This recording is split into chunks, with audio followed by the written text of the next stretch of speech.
दसम स्कंद में राज पंचाध्यायी को मुख्य माना गया है। उसमें से राज पंचाध्यायी में भी जो 31वां अध्याय है उसे किशोरी राधा रानी का हृदय कहा गया है। आइए हम लोग श्रवण करते हैं। जयति तेधिकं जन्मना व्रज श्रयत इंदिरा शश्वदत्र हि जयति तेधिकं जन्मना व्रज श्रयत इंदिरा शश्वदत्र हि दयित दृश्यता दीक्षुकास्तव स्वायि धृता सव स्वां विचिन्वते। आपकी जय जयकार हो। आपने इस ब्रज में जन्म लेकर के सबको आनंदित करते हैं। आपकी जय जयकार है। परंतु आज शरद पूर्णिमा पर आप हमें अपने विरह से व्याकुल कर रहे हैं। हम इस विरह को सह नहीं पा रहे हैं। तव कथामृतं तप्त जीवनम् कविभिरीडितं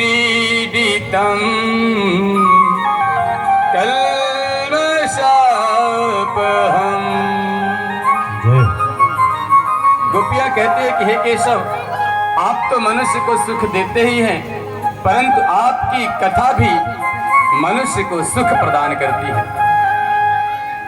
आपकी ये जो कथा है, जैसे कोई बहुत प्यासा हो और जल पीने के बाद वो प्यास से तृप्त होता है, वैसे ही आपकी कथा सुनने के बाद मनुष्य के जितने भी विकार हैं वो विकारों से मुक्त हो जाता है और उसके करोड़ों जन्म के जो पाप हैं वो नष्ट हो जाते हैं।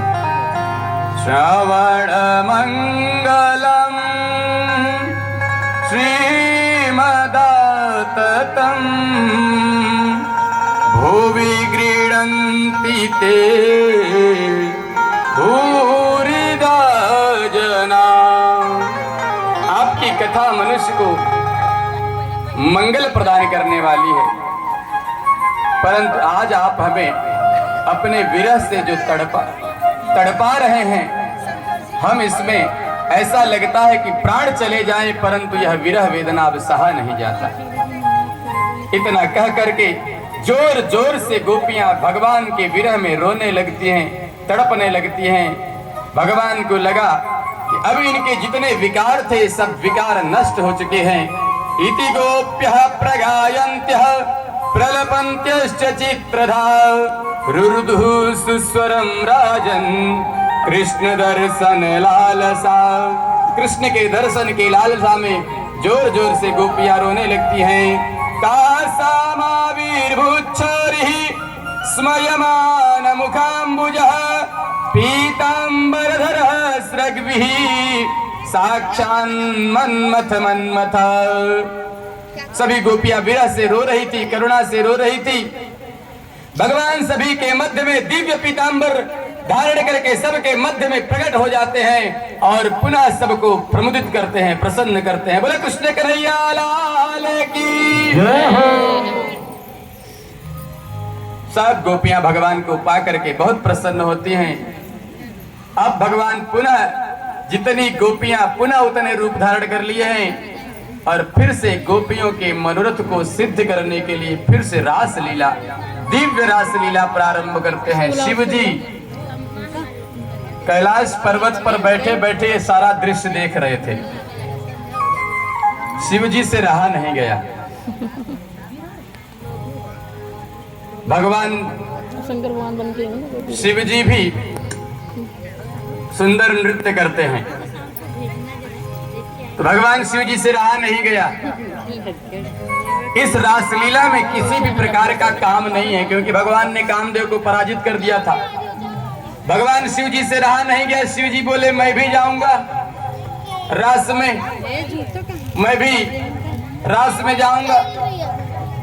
जैसे ही भगवान शिव जी आने लगते, दाढ़ी और जटा देख करके सब भगा देते, अरे भागो, यहाँ पुरुषों का कोई प्रवेश नहीं है, यहाँ पर केवल गोपी का ही प्रवेश है। शिव जी ने कहा कैसे करूं?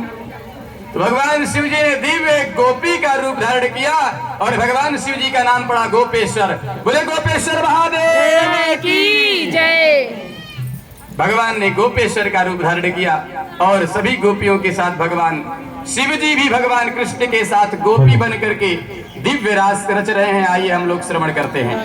एक दिन वो भोले भंडारी बनकर जिसको भोलेनाथ की कृपा चाहिए, पार्वती की कृपा चाहिए, वही नाचेगा। क्या बात है। और साथ में कृष्ण भगवान भी है, राधा रानी भी है। एक दिन वो भोले भंडारी बन के ब्रज की नारी के कुल में